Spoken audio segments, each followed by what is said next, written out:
मैं बालीगंज से हुसैन हमारे सहयोगी जुड़े हुए हैं। मोदी मुसलमान कर रहे हैं और इस इलाके के नब्ज टटोलते हुए चल रहे हैं। हुसैन जरा ये बताएं, एक तो बालीगंज की जनता से आप क्या समझ पाए, क्या वहां के लोग कह रहे हैं, और ये पूरे साउथ बंगाल की हम बात करें, हम नदिया की बात करें, हावड़ा, हुगली, साउथ 24 परगना की बात करें, यहाँ का वोटर क्या देख रहा है, क्या एसेस कर रहा है? हवा चल रही है किसी एक पार्टी की या फिर सब कुछ दबी जुबान में तय हो रहा है?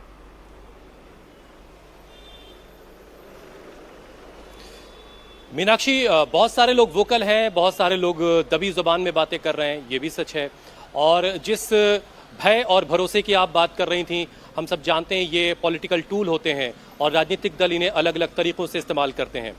बीजेपी यहाँ पर टीएमसी का डर दिखा रही है, टीएमसी बीजेपी का डर दिखा रही, लेकिन इसी डर और भरोसे की सियासत के बीच हमने पहले चरण का मतदान देखा है। 92% से ज्यादा मतदान हुआ है। मतलब ये कि लोगों को भरोसा है और लोग डर से आगे बढ़ करके वोट कर रहे हैं। इसमें लेकिन कई फैक्टर काम कर रहे हैं। इसमें SIR को लेकर के नाराजगी भी शामिल है, जिसकी वजह से लोग दुबई जैसे मुल्कों से आकर के, सऊदी अरब से आकर के, देश के मुख्तलिफ हिस्सों से लौट करके बंगाल आए और आकर के उन्होंने वोट किया। ये डर कि कहीं अगली बार उनका नाम ना कट जाए। दूसरे तरफ का एक पहलू यह है कि जिनको वोट नहीं डालने दिया जाता था, वो पैरामिलिट्री फोर्सेस की मौजूदगी के बाद वोट डाल पा रहे हैं। ये एक पहलू है। ऐसे ही और कई फैक्टर्स काम कर रहे हैं। और उसके बाद हमने देखा कि 92% से ज्यादा मतदान हुआ। हम इस वक्त कोलकाता में हैं और कोलकाता के बिल्कुल हार्ट का, इसे आप दिल कह सकती हैं, कोलकाता के दिल की हैसियत रखती है।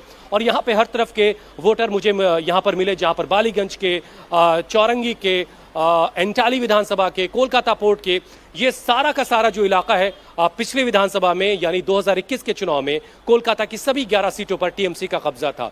मुख्तलिफ हिस्सों में टीएमसी की बात ज्यादा हो रही है, खासतौर से मुस्लिम बेल्ट में। लेकिन और जैसे ही आप दूसरे मुख्तलिफ हिस्सों में जाते हैं जहां पर हिंदू भाई वोटर हैं, और उन हिस्सों में परिवर्तन की भी बात हो रही है। लेकिन अभी इंतजार करना होगा कि सेकेंड फेज में जो है वो कितना बढ़ चढ़ करके वोट होता है। लेकिन हमने ये पाया कि कोलकाता के ज्यादातर हिस्सों में टीएमसी की यानी दीदी की बात हो रही है, और कई ऐसे हिस्से हमने देखे जहां पर जाहिर है परिवर्तन की बात हो रही है। लेकिन आने वाला वक्त अभी तय करेगा कि ये इस इलाके में किस तरह का वोट होता है और वो वोट जो है वो किसको फायदा पहुंचाता है। एक बार ओंकार आप भी जरा रिपोर्ट दे। मैं अगर हुगली की ही बात करूं, जहां से 18 विधानसभा सीटें आती हैं, और जो अभिषेक बैनर्जी अपना ये धमकी वाला बयान भी दे रहे थे, वो आरामबाग में ही खड़े होकर दे रहे थे।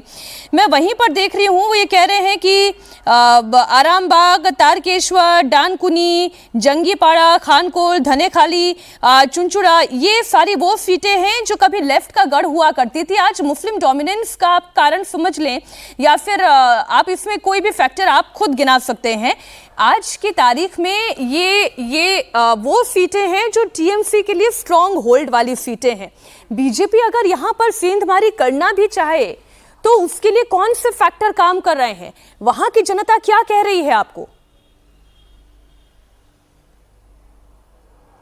देखिए, हुगली जिला का अगर बात किया जाए तो कल जैसे कि अभिषेक बंदोपाध्याय ने कहा कि आरामबाग जैसे सीट में तृणमूल कांग्रेस का जीत हासिल नहीं हो पाया था पिछले साल, और इस जगह से लेकर वो ये कह रहे हैं कि अगर बीजेपी को इस जगह से बढ़ोतरी मिल रही है, फिर भी स्टीयरिंग उन्हीं के हाथ पे है, और 4 तारीख के बाद ये पूरा हिसाब वो गिन गिन के लेंगे, ताकि आरामबाग जैसे जो सीट है हुगली के, उस जगह पे टीएमसी का दबदबा ना रहा, फिर भी बीजेपी के हर एक बातों का हिसाब अभिषेक बंदोपाध्याय खुद से लेंगे। 4 तारीख के बाद उन्होंने डीजे बजाने की बात किया रविंद्र संगीत के साथ साथ, कि इतना डीजे बजाया जाएगा 4 तारीख के बाद कि सभी का कानों में आवाज तक नहीं पहुंच पाएगा।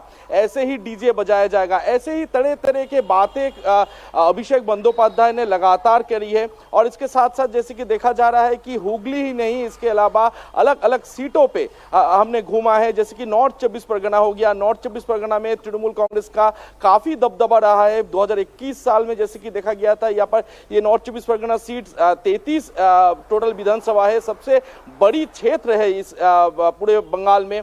तो इस 33 सीट में 28 सीट 21 साल में तृणमूल कांग्रेस को गया था, तो इसमें काफी दबदबा है। इन इलाके का लोग फिलहाल जो कह रहा है कि कहीं ना कहीं खुलकर वोटिंग करने के बाद इस बार कर रहे हैं, क्योंकि इलेक्शन कमीशन के जरिए जितना सिक्योरिटी फोर्सेस इस बार दिया गया है, जनता के मन में कहीं ना कहीं ये भरोसा जरूर है कि वो वोट डालने जाएंगे सेफली। तो ये इसको मद्देनजर रखते हुए लोग खुलकर वोटिंग करने की बात कर रहे हैं, ना कि सिर्फ नॉर्थ 24 परगना में, अलग अलग जगहों पे, हुगली जैसे जिलों पे भी यही बात कहा जा रहा है कि लोग खुलकर वोटिंग करेंगे इस बार। जैसे कि पहले चरण में भी देखा गया था कि 93% से अधिक वोटिंग हुई। इस बार सभी लोगों का ये आशा है कि भय मुक्त होके वो 90% से ज्यादा वोटिंग साउथ बंगाल में जिन 142 सीटों में इस बार चुनाव होने जा रहा है कल, उसमें भाग लेंगे और लोगों के मन में कोई डर नहीं है, क्योंकि चुनाव आयोग के तरफ से सभी व्यवस्थाएं की गई है। हालांकि कुछ पॉकेट में हम लोग को ऐसे भी लोग मिले जो दबी आवाज में बात कर रहे हैं कि क्या होगा चुनाव के बाद, क्या होगा, ये डर भी कहीं ना कहीं चुनाव के बाद क्या होगा। दरअसल